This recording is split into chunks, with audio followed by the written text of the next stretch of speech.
அனைவருக்கும் வணக்கம். இது Tamil medium students YouTube channel. So மறக்காம நம்ம யூடியூப் சேனல் சப்ஸ்கிரைப் பண்ணிக்கிங்க. பெல் பட்டன் வந்து நோட்டிஃபிகேஷன் வந்து ஆன் பண்ணி வச்சுக்கிங்க. ஸோ இந்த வீடியோல ஸ்பெசிஃபிக்கா நம்ம எத பத்தி பார்க்க போறோம் அப்படின்னு கேட்டீங்கன்னா, டிஎன் செட் எக்ஸாம் 2025 இன்றோட வந்து பார்த்தீங்கன்னா, டிஎன் செட் எக்ஸாம் வந்து கம்ப்ளீட் ஆகுது. ஓகேங்களா? ஸோ நெறைய பேர் கேட்கக்கூடிய ஒரே ஒரு கொஸ்டின், சார் இந்த டிஎன் செட் எக்ஸாம்ல நம்ம எவ்வளோ மார்க் சார் வாங்கியிருக்கணும்? அதே மாரி எவ்வளோ மார்க் இருந்தா நம்ம எலிஜிபிலிட்டி சர்டிஃபிகேட் வந்து நமக்கு கிடைக்கும். ஸோ இத வந்து பார்த்தீங்கன்னா, நமக்கு இருக்கக்கூடிய ஒரு டவுட் தான். ஸோ இத பத்தி நம்ம ஒன் பை ஒன்னா இந்த வீடியோல வந்து நம்ம பார்க்கலாம். அதே சமயம் இதுக்கு முன்னாடி நடந்த டிஎன் செட் எக்ஸாம் பத்தி நம்ம கண்டிப்பா தெரிஞ்சுக்கணும். ஏன்னா, இதுலயும் வந்து நெறைய பேத்துக்கு ஒரு கன்ஃப்யூஷன் வந்து இருக்கு. ஓகேங்களா? இப்ப 2017ல அன்னை தெரசா யூனிவர்சிட்டி தான் வந்து பார்த்தீங்கன்னா, டிஎன் செட் எக்ஸாம் வந்து கண்டக்ட் பண்ணாங்க. இத பத்தி நான் ஆல்ரெடி ஒரு வீடியோ வந்து அப்லோட் பண்ணியிருப்பேன். அப்ப 2017ஆம் ஆண்டு நடத்தப்பட்ட டிஎன் செட் எக்ஸாம்ல நமக்கு எப்படி பேட்டர்ன் இருந்துச்சு அப்படின்னு கேட்டீங்கன்னா, paper 1 and paper 2 and paper 3 ஓகேங்களா? இத வந்து டிஸ்ப்ளேல நீங்க பார்க்கும்போதே உங்களுக்கு தெரியும். இப்ப general category, OBC, SC, ST இதெல்லாம் வந்து பார்த்தீங்கன்னா, பேப்பர் 1ல மினிமம் மார்க் வந்து எடுத்திருக்கணும். அதே மாரி பேப்பர் 2ல மினிமம் மார்க் வந்து எடுத்திருக்கணும். அதே மாரி வந்து பார்த்தீங்கன்னா, பேப்பர் 3லயும் வந்து பார்த்தீங்கன்னா, இவ்வளோ மார்க் வந்து நீங்க எடுத்திருக்கணும் அப்படின்னு சொல்லி ஒரு விதிமுறை வந்து இருந்துச்சு. ஓகேங்களா? இது வந்து 2017 அந்த ஆண்டு நடத்தப்பட்ட டிஎன் செட் எக்ஸாம் பேட்டர்ன் ஓகேங்களா? இது எதுக்காக சொல்ல வரேன் அப்படின்னு கேட்டீங்கன்னா, நெறைய பேத்துக்கு இன்னமும் ஒரு டவுட் வந்து இருக்கு. இப்ப ரீசென்ட்டா நடந்த 2025 டிஎன் செட் எக்ஸாம்ல பேப்பர் 1லயும் வந்து நம்ம மேக்ஸிமம் மார்க் வந்து வாங்கணுமா சார்? அப்படின்னு ஒரு டவுட் வந்து இருக்கு இல்லையா? ஸோ அதுக்காக தான் நான் சொல்ல வரேன். 2017ல நடத்தப்பட்ட இந்த டிஎன் செட் எக்ஸாம்ல இந்த மாரி ஒரு விதிமுறை இருந்துச்சு. ஓகேங்களா? ஆனா இப்ப நடத்தப்பட்ட 2025 டிஎன் செட் எக்ஸாம்ல அந்த மாரி விதிமுறை கிடையாது. பேப்பர் 1ல நீங்க இவ்வளோ மார்க் எடுத்திருக்கணும். பேப்பர் 2ல இவ்வளோ மார்க் வந்து எடுத்திருக்கணுங்கிறது கட்டாயம் கிடையாது. "சார் இது எப்படி சார் ஆணித்தனமா சொல்றீங்க? உங்களுக்கு எப்படி தெரியும்?" அப்படின்னு சொல்லி உங்களுக்கு வந்து கொஸ்டின்ஸ் வந்து வரலாம்.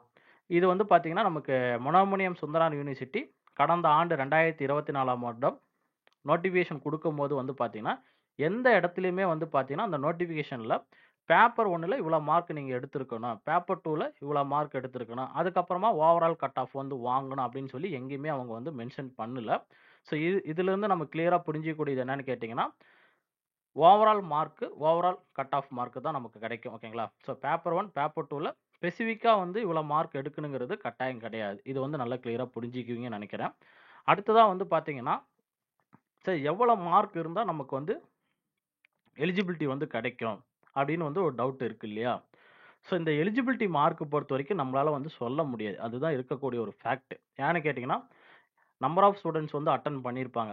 இப்போ for example chemistry, physics, Tamil, economics இதில வந்து பார்த்தீங்கன்னா, மோர் தென் நம்பர் ஆஃப் ஸ்டூடண்ட்ஸ் வந்து அட்டெண்ட் பண்ணி இருந்தாலும், அதுல ஹையஸ்ட் மார்க் வந்து யார் வாங்குறாங்க? கம்யூனிட்டி வைஸா நான் சொல்றேன். ஸோ ஹையஸ்ட் மார்க் வந்து யார் வாங்குறாங்க அப்படிங்கிறது அவங்க செக் பண்ணி பார்ப்பாங்க. பிளஸ் வந்து ஓரளவுக்கு மார்க் தான் வந்து பார்த்தீங்கன்னா, அவங்க கன்சிடர் வந்து பண்ணுவாங்க. ஃபார் எக்ஸாம்பிள் வந்து உங்களுக்கு சிம்பிளா புரியிற மாரி சொல்றேன். இப்ப வந்து ஹையஸ்ட் மார்க் வந்து 180 இருக்கு அப்டின்னா, கம்யூனிட்டி வைஸ்ல வந்து பார்த்தீங்கன்னா, ஜெனரல் கேட்டகரில வராங்கன்னு வச்சுக்கங்க. அடுத்ததா வந்து பார்த்தீங்கன்னா, ஓபிசி கேட்டகரில இதிலிருந்து என்ன பண்ணலாம் அப்டின்னு கேட்டீங்கன்னா, ஒரு பிளஸ் ஆர் மைனஸ் ஒரு 10 மார்க் வந்து குறைச்சு 170 ரேஞ்ச் கட் ஆஃப் வந்து கொண்டு வரலாம். ஸோ அடுத்ததா வந்து பார்த்தீங்கன்னா, எஸ்சி அண்ட் எஸ்டி இந்த கேட்டகரில வரக்கூடியவங்களுக்கு வந்து பார்த்தீங்கன்னா, ஒரு பிளஸ் ஆர் மைனஸ் ஒரு 10 இல்ல 5 குறைச்சு என்ன பண்ணுவாங்க அப்படின்னு கேட்டீங்கன்னா, ஒரு 160 மார்க் மேல எடுத்திருந்தீங்கன்னா, நீங்க வந்து எலிஜிபிலிட்டி இந்த மாரி ஒரு அப்ராக்ஸிமேட்ட தான் கொண்டு வருவாங்க. இது வந்து எப்ப தெரியும் அப்படின்னு கேட்டீங்கன்னா, நமக்கு வந்து டிஆர்பி போர்டுல இருந்து அஃபிஷியலா வந்தா மட்டும் தான் தெரியும். இதுவரைக்குமே வந்து பார்த்தீங்கன்னா, நமக்கு என்ன தெரியும் அப்படின்னு கேட்டீங்கன்னா, இவ்வளோ மார்க் எடுத்திருக்கணும். இவ்வளோ மார்க் வந்தா தான் நம்ம எலிஜிபிலிட்டி அப்படிங்கிறது யாருக்குமே தெரியாது. ஏன்னா, மோர் தென் நம்பர் ஆஃப் ஸ்டூடண்ட்ஸ் வந்து அட்டெண்ட் பண்ணியிருந்தாலும், அதுல ஃபர்ஸ்ட் மார்க் யாரு? அந்த ஃபர்ஸ்ட் மார்க்ல இருந்து பிலோ மார்க் வரைக்கும் எத்தன பேர் எழுதியிருக்கிறாங்க? அவங்க வந்து அந்த மார்க்க வந்து கன்சிடர் பண்ணி அதுக்குன்னு ஒரு கமிட்டி வந்து ஃபார்ம் பண்ணுவாங்க. சும்மா வந்து டிஎன் செட் எக்ஸாம் வச்சுட்டு, நமக்கு வந்து எலிஜிபிலிட்டி சர்டிஃபிகேட் வந்து குடுக்க மாட்டாங்க. ஏன்னா, இது மிகப்பெரிய ஒரு ப்ராப்ளத்தில கொண்டு போய் முடியும். ஓகேங்களா?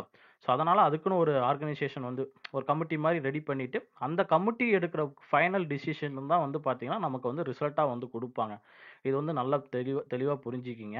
ஸோ, யாருமே வந்து நமக்கு இவ்வளோ மார்க் வந்தா தான் கட் ஆஃப், இவ்வளோ மார்க் வரலைன்னா கட் ஆஃப் இல்ல அப்படின்னு சொல்லி யாருமே கன்சிடர் பண்ணாதீங்க. டிஆர்பி போர்டுல வந்து அஃபிஷியலா வந்து ஒரு பிரஸ் நியூஸ் இல்லைன்னா ரிசல்ட் தரும்போது கண்டிப்பா நமக்கு வந்து இன்ஃபார்ம் பண்ணுவாங்க. இவ்வளோ மார்க்குக்கு மேல இருக்கணும் அப்படின்னு சொல்லுவாங்க. அப்பதான் வந்து நமக்கு தெரியும். ஓ! இவ்வளோ மார்க் இருந்தா தான் நம்ம எலிஜிபிலிட்டி போல இருக்கு அப்படின்னு நமக்கு தெரியும். ஸோ, அதுவரைக்குமே யாருக்குமே தெரியாது. ஓகேங்களா? ஸோ, யாருமே அத பத்தி வொரி பண்ணாதீங்க. ஒன்ஸ் டிஆர்பி போர்டுலருந்து நமக்கு வந்து ரிசல்ட் வரும்போது நம்ம பார்த்துக்கலாம். ஓகேங்களா?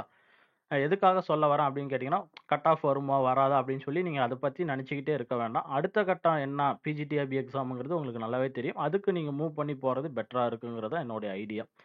இப்ப வந்து பார்த்தீங்கன்னா, இந்த பெர்சன்டேஜ் எப்படி சார் இருக்கும் அப்படின்னு கேட்டீங்கன்னா, உங்களுக்கு இந்த சயன்ஸ் டிபார்ட்மென்ட்ல வராங்க இல்லையா? இப்ப சயன்ஸ் டிபார்ட்மென்ட்ல வரவங்களுக்கு கடந்த ஆண்டு ஜூன் மந்த் 2024 நடந்த கட் ஆஃப் ரேஞ்ச் வந்து நான் காமிக்கிறேன். ஏன்னா நம்ம டிஎன் செட் எக்ஸாம் பேட்டர்ன்ங்கிறது இந்த எக்ஸாம் பேட்டர்ன் ஃபுல்லாவே வந்து பார்த்தீங்கன்னா, UGC net pattern and CSR net pattern ஓகேங்களா? இதுதான் ஃபாலோ பண்ணி நாங்க எக்ஸாம் வந்து கண்டக்ட் பண்றோம் அப்படின்னு சொல்லி அவங்க நோட்டிஃபிகேஷன் குடுக்கும்போதே நமக்கு சொல்லியிருப்பாங்க. ஸோ அதுபடி தான் நான் உங்களுக்கு எக்ஸ்ப்ளைன் பண்றேன். ஓகேங்களா? இப்போ வந்து பார்த்தீங்கன்னா, இந்த சயன்ஸ் டிபார்ட்மெண்ட்ல வரக்கூடியவங்க chemical science, earth science, life science, mathematical science, physical science இதில வந்து பாருங்க உங்களுக்கு தெரியும். இந்த ஜெனரல் கேட்டகரில வரவங்களுக்கு வந்து எவ்வளோ குடுத்துருக்காங்க பார்த்தீங்கன்னா, 55% அப்படின்னு குடுத்துருக்காங்க. அதே மாரி வந்து பார்த்தீங்கன்னா, இப்போ ஓபிசி கேட்டகரில வராங்க அப்படின்னா, 47%. அப்ப 55லிருந்து 47%ங்கிறது எவ்வளோ பெர்சன்டேஜ் வந்து குறைச்சிருக்கிறாங்க அப்படின்னு பார்த்தோம்னா, நமக்கு மினிமம் வந்து ஒரு 8%லிருந்து 10% தான் குறையும். ஸோ இதுதான் வந்து நான் ஆரம்பத்திலே சொன்னேன். ஒருத்தர் வந்து ஜெனரல் கேட்டகரில ஒரு 190 மார்க் எடுக்குறாரு அப்படின்னா, அப்போ ஓபிசிக்கு வந்து என்ன ஃபிக்ஸ் பண்ணுவாங்க அப்படின்னு கேட்டீங்கன்னா, ஒரு 175லிருந்து 180 மார்க்குக்குள்ள கட் ஆஃப் மார்க் ரேஞ்ச் வந்து ஃபிக்ஸ் பண்ணுவாங்க. அதே மாரி எஸ்டி, எஸ்டி வராங்க அப்டின்னா, அந்த கேட்டகரில வரக்கூடியவங்களுக்கு வந்து பார்த்தீங்கன்னா, உங்களுக்கு எஸ்சி அண்ட் எஸ்டி இது வந்து பார்த்தீங்கன்னா, ஓபிசி கேட்டகரில வரக்கூடியவங்களுக்கு, இது வந்து ஜெனரல் கேட்டகரில வரக்கூடியவங்களுக்கு ஓகேங்களா? அப்ப இதுல வரக்கூடியவங்களுக்கு என்ன பண்ணுவாங்க அப்டின்னு கேட்டீங்கன்னா, ஒரு 160லிருந்து 170க்குள்ள இந்த ரேஞ்சுல வந்து மார்க் வந்து ஃபிக்ஸ் பண்ணுவாங்க. அதாவது இந்த ஜெனரல் கேட்டகரியிலருந்து படிப்படியா குறைச்சு தான் வந்து அவங்க மார்க் வந்து இவ்வளோ மார்க் எடுத்திருக்கணும் அப்படின்னு சொல்லி அவங்க ஃபிக்ஸ் பண்ணுவாங்க. ஓகேங்களா?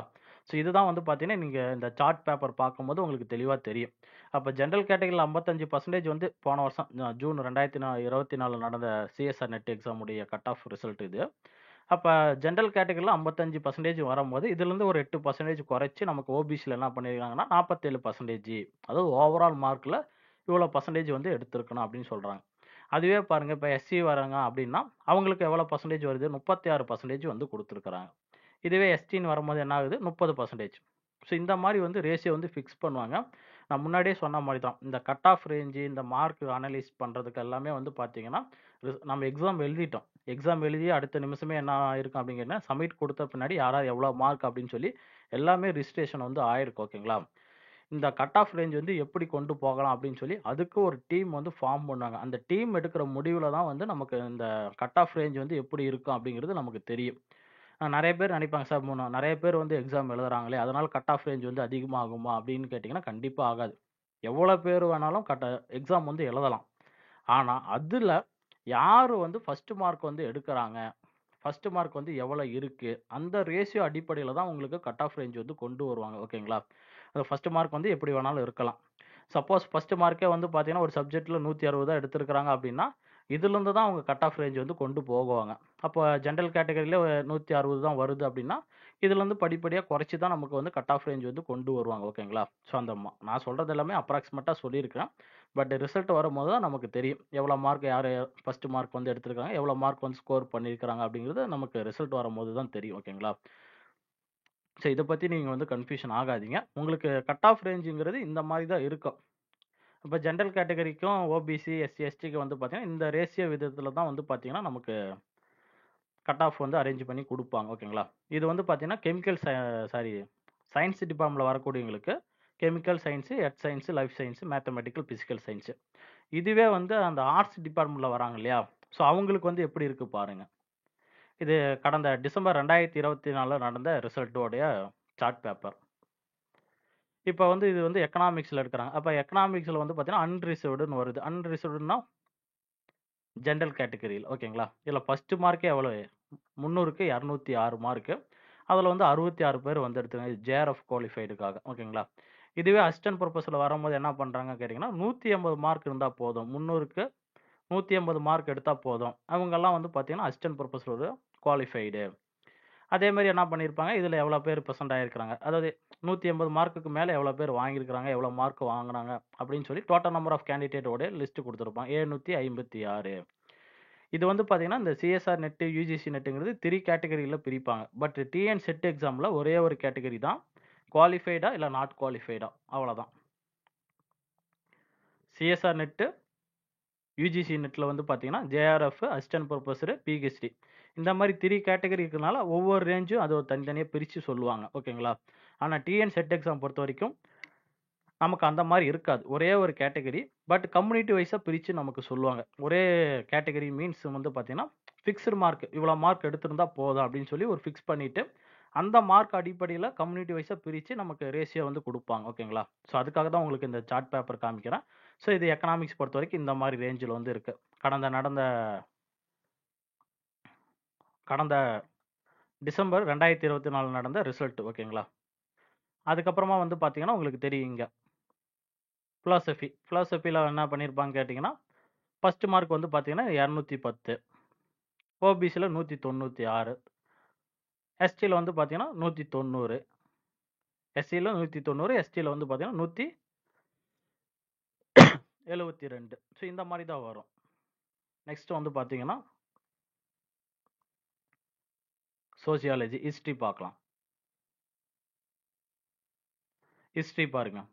அப்ப 300 மார்க் ஃபர்ஸ்ட் மார்க் எவ்வளோ எடுத்திருக்காங்கன்னு கேட்டீங்கன்னா 206. ஓபிசில 196.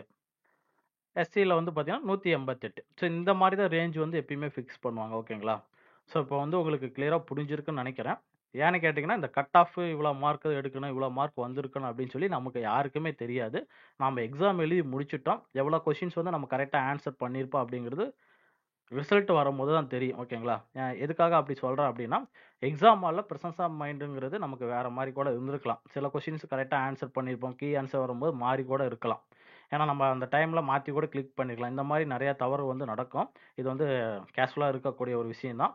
பட் வந்து என்னன்னு கேட்டீங்கன்னா, நீங்க பேப்பர் ஏ அதாவது டிஎன் செட் எக்ஸாம் பொறுத்தவரைக்கும்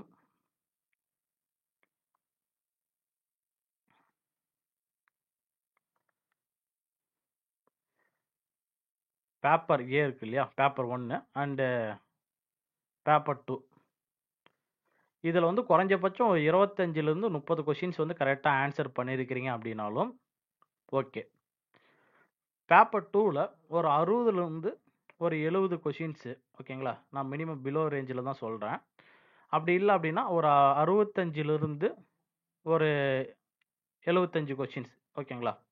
ஸோ இந்த ரேஞ்சில வந்து நீங்க கரெக்ட்டா ஆன்ஸர் பண்ணியிருந்தாலும், இந்த பகுதி ஏல இருக்கக்கூடிய கொஸ்டின்ஸ் வந்து உங்களுக்கு வந்து நல்லா ஹெல்ப் பண்ணும். கரெக்ட்டா ஆன்ஸர் பண்ணி இதுல மோர் தென் நம்பர் ஆஃப் கொஸ்டின்ஸ் வந்து நீங்க கரெக்ட்டா ஆன்ஸர் பண்ணியிருக்கீங்க அப்படின்னா, உங்களுடைய கட் ஆஃப் ரேஞ்சும், உங்களுடைய பெர்சன்டேஜும் வந்து பார்த்தீங்கன்னா இன்கிரீஸ் ஆகும். ஸோ இதனால தான் நான் சொல்லியிருப்பேன், மனோன்மணியம் சுந்தரனார் யூனிவர்சிட்டி நோட்டிஃபிகேஷன் குடுத்த பின்னாடி பகுதி ஏங்கிறது மிக மிக முக்கியமானது. தெளிவா படிக்கணும். ஏன்னா இதுல வந்து ஓரளவுக்கு நீங்க கரெக்ட்டான ஆன்ஸர் பண்ணிட்டீங்க அப்படின்னா, மேஜர் பொறுத்தவரைக்கும் நமக்கு ஸ்கோரிங் மார்க் இன்னும் கொஞ்சம் இன்கிரீஸ் ஆகும். டோட்டல் கட் ஆஃப் மார்க் வந்து கொஞ்சம் இன்கிரீஸ் ஆகும். ஆனா மேஜர் பொறுத்தவரைக்கும் நமக்கு வந்து சில கொஸ்டின்ஸ் தெரியும். சில கொஸ்டின்ஸ் வந்து தெரியாம இருக்கலாம். ஓகேங்களா? எங்கேருந்து எடுக்குறாங்க, என்ன பண்றாங்கன்னு அப்படின்னு நமக்கு தெரியாது. தெரிஞ்ச அளவுக்கு நம்ம ஆன்ஸர் வந்து பண்ணியிருப்போம். ஆனா இந்த பகுதி ஏல இருக்கக்கூடிய கொஸ்டின்ஸ்ங்கிறது ஓரளவுக்கு வந்து ஜெனரல் ஓரியன்டடா ரீட் பண்ணி கொஸ்டின்ஸ் வந்து ஆன்ஸர் பண்ற மாரி தான் குடுத்துருந்தாங்க. நேற்று நடந்த தேர்வாக இருந்தாலும் சரி, அதுக்கு முன்னாடி நடந்த தேர்வாக இருந்தாலும் சரி. நேற்று கூட நம்ம வீடியோ வந்து ஒண்ணு அப்லோட் பண்ணியிருப்போம். ஸோ இதுவரைக்குமே என்ன அப்படின்னு கேட்டீங்கன்னா, கட் ஆஃப் ரேஞ்ச் பொறுத்தவரைக்கும் யாருமே வந்து வொரி பண்ணாதீங்க. ரிசல்ட் வரட்டும். ரிசல்ட் வந்த பின்னாடி நம்ம பார்த்துக்கலாம். ஸோ அதே மாரி டைம் வந்து வேஸ்ட் பண்ண வேண்டாம். நீங்க தொடர்ந்து பிஜிடிஆர்பி சிலபஸ் கொஞ்சம் ஃபாலோ பண்ணிக்கிட்டே இருங்க. ஏன்னா பிஜிடிஆர்பி சிலபஸ்ல ஓரளவுக்கு கவர் பண்ணாவே உங்களுக்கு வந்து பார்த்தீங்கன்னா, காலேஜ் டிஆர்பி சிலபஸ் வந்து கவர் ஆகும். ஓகேங்களா? ஸோ அதனால நீங்க வெயிட் பண்ணாதீங்க. பிஜிடிஆர்பி சிலபஸ் வந்து படிக்க ஆரம்பிச்சுருங்க. நன்றி, வணக்கம். மீண்டும் ஒரு வீடியோவில் சந்திக்கலாம்.